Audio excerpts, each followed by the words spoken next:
Hi friends, నేను అనుని మళ్ళీ మీ ముందుకు మంచి వీడియోతో వచ్చేసాను.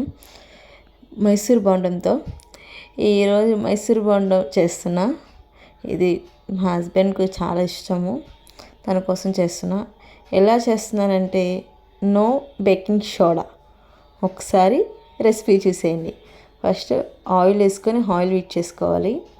మైదా, గోధుమ పిండి వేస్తే కొంచెం క్రిస్పీగా వస్తుంది. బోర్డరు లోపల మైదా వల్ల మెత్తగా ఉంటుంది. ఆయిల్ హీట్ ఎక్కిన తర్వాత ఆయిల్ వేసేసుకోండి.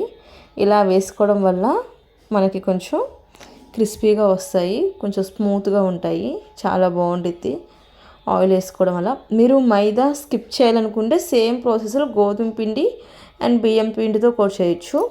ఇప్పుడు నెక్స్ట్ హాట్ వాటర్ పెట్టేసుకోవాలి. మనకి పిండి కలుపుకోవడం మిక్సర్ మనకి, అందులో సాల్ట్ వేసుకోండి.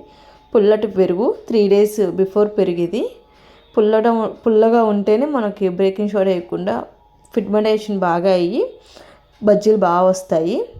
ఇది నైట్ కలిపేసుకొని నైట్ అంతా బయట వదిలేసేయండి. మార్నింగ్ వేసుకోండి, చాలా బాగుంటాయి. మొత్తం ఉండలు లేకుండా కలిపేసుకోండి. వేడిగా ఉండిద్ది, చెయ్యి మాత్రం అస్సలు పెట్టదు. ఆయిల్ అది వేసుకున్నాం కాబట్టి వేడి ఎక్కువ. మళ్ళీ ఇప్పుడు వాటర్ కూడా వేసుకున్నాము. కలిపేసుకొని శుభ్రంగా ఇంకా కొంచెం కూల్ అయిన తర్వాత బాగా కలుపుకోవాలి. మనం ఎంత బాగా కలిపితే అంత బాగా గుల్లగా వస్తాయి మైసూర్ బోండాలు.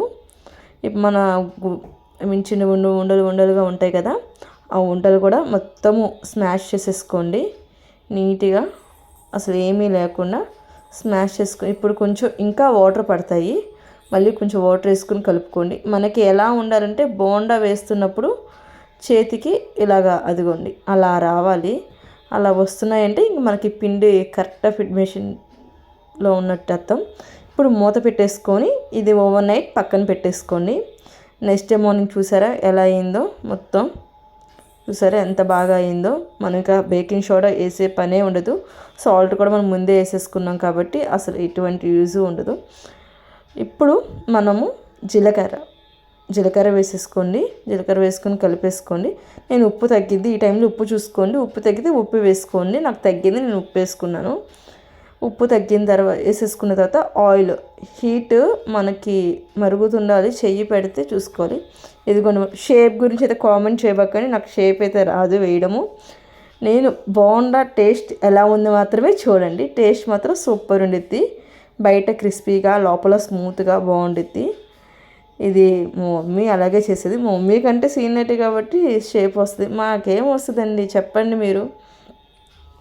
కొంచెం షేప్ గురించి ఆలోచించద్దు. మైసూర్ బోండా వేసేసుకొని ఎంజాయ్ చేసేయండి.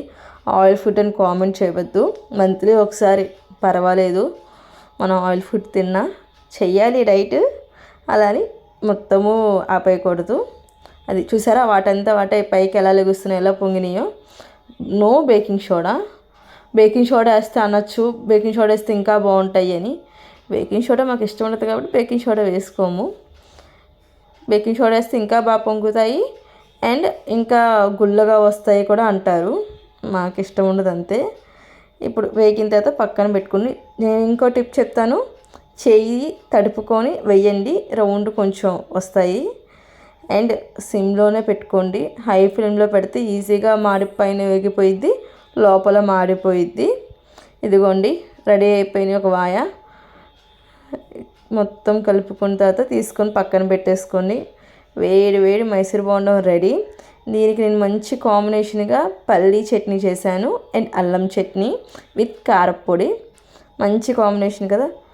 మీరు ఎప్పుడైనా ట్రై చేయకపోతే చూసారా ఎంత బాగా కాలిపోతున్నాయి, చూసారా లోపల ఎంత బాగా ఏగినాయో. అది థ్యాంక్ యూ ఫ్రెండ్స్. ఇలాంటి మోర్ వీడియోస్ కోసం సబ్స్క్రైబ్ చేయండి.